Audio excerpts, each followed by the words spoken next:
Welcome Shark Tanks. I'm super excited to be here, super excited to be making this video for you and introducing you to my amazing game changer plant-based food company, Mung Dynasty Foods. I'm Vivian Lee. I'm the owner and creator, and I can't wait to talk to you about my company and show you why the sharks will be in a feeding frenzy fighting over investing in my business. Mung Dynasty Foods was created on my vision of reimagining the plant-based food industry and becoming a leader and game changer company. Why? What separates me from other plant-based food companies is innovation, flavor, and vision. I innovate on ingredients and flavor. Number one, mung beans. I use organic mung beans. There is no one in the plant-based food industry, my products are in the frozen section, but anywhere else that's using mung beans. It's highly undervalued here in America and in Europe. It's super nutritious, lowest in sugar and carbs, much lower than chickpeas.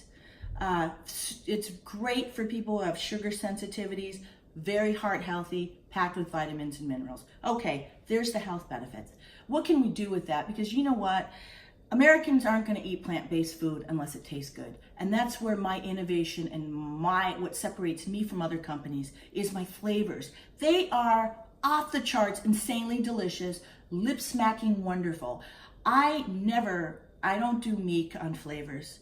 I feel like you've got to really bump it up and attract people who wouldn't otherwise be interested in plant-based foods. That goes to vision for me. My vision is not only related to my innovation in terms of flavor profiles. I embrace East meets West flavor profiles, and that's like a cornucopia. It's like a huge garden of spices that I can put together and fuse and create amazing ingredients. My vision has to do with my market share. 7 out of 10 Americans want to eat more plant-based foods in their diet. There's a tectonic shift going on here in America, and it's transformational because 7 out of 10 Americans want to eat more plant-based foods, keep their animal proteins, but they'll only do it if the food tastes good. That group is called flexitarians, and at its epicenter, this tectonic shift has everything to do with your meal plate. I intend for my products to be on every meal plate. Why? Because it is a crossover product. It's vegan, and so vegans and vegetarians will love this product. But I don't want to pigeonhole my market share. My market share is much larger than that. It is because I've got the solution to the long-standing problem that exists in the plant-based food industry, and that is lackluster taste and like suspect texture, because you never know what was in there. You know, I'd be like, what is that? And I think I've tasted every single frozen product, a vegan and veggie frozen product known to man. That's my vision, and that's how I'm going to go about doing that is through distribution, sales, marketing. I would love to have a budget, and that's where the sharks come in. Having a shark help fund my business would be transformational, but more than that, having their expertise, having their deep knowledge, having their network to be able, for me to be able to connect with is huge.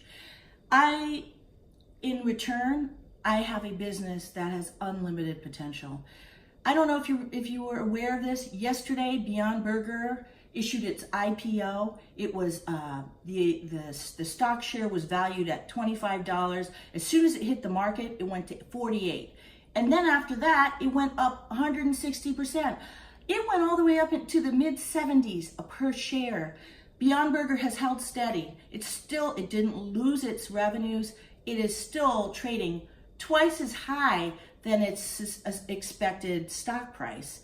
This tells us that the plant-based food industry is mainstream. It's big, and I want a piece of the pie of that. I have something different than the Beyond Burgers and Impossible Burgers. I have something different than the purely veggie burgers. My products are innovative, game-changing. They have been recognized in the past with a previous company where I made plant-based vegan East meets West flavor granolas and snacks and kimchis. Kroger wanted my top 4 SKUs.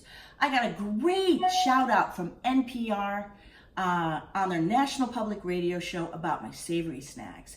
I was asked to create a granola bite by a huge regional burger restaurant for their kids menu, selling 10 to 12,000 units a month.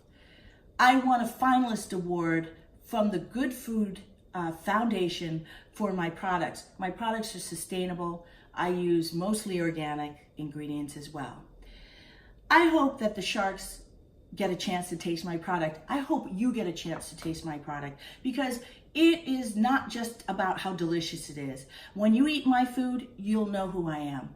I'm the child of Korean immigrants. I'm the child of Korean immigrants who also owned a diner in Ann Arbor, Michigan. So between eating Korean food every day, 3 kimchis on the table, a variety of other Korean foods, I was also eating beef stroganoff, Hungarian goulash. This informed my food sensibility, and I love the food of the world. I have so many ideas. I have so many viable ideas to reach more revenue streams with the products using mung beans. I can't wait to talk to the sharks about this. I hope that when you go to the horse track, you look at the horse, but you also look at the jockey. Because if you don't have a good jockey on that horse isn't going to win. I'm the jockey in this business, and I say bet on me, because I know how to get products into distribution. I know how to make sales. I am passionate about this business, and I am all in. My revenue stream is new because this product is new, but my previous company I had was able to generate revenue, $35,000 for the first half year, about $45,000 for the next year. My mother was very ill and I was her caretaker, and really, although the revenue seems maybe a little low, it was a moral victory and a win to keep my business and to keep it going, because I knew that I wanted to roll out my Mung Dynasty burgers, balls, and bites. They're frozen, they come in packages, family friendly, quick and easy prep, delicious. They're gonna fly off the shelves. I hope that you are gonna join me.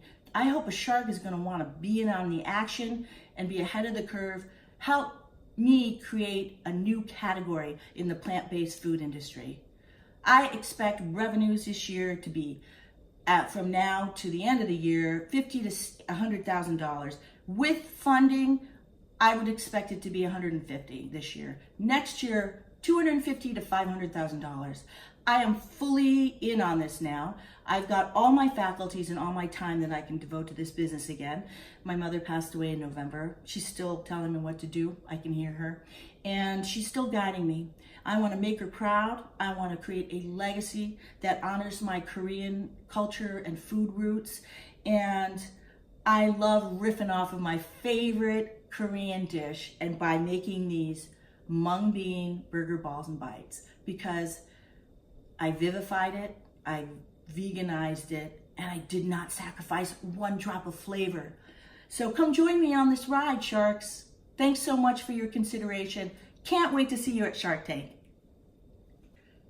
Hey Shark Tank, consider this my PS to my video love letter that I just taped.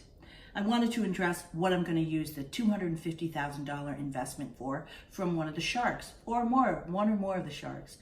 I intend to use those funds to increase manufacturing capacity, to scale up on the distribution side, expanding that regionally and nationally, and getting the infrastructure going for that as well.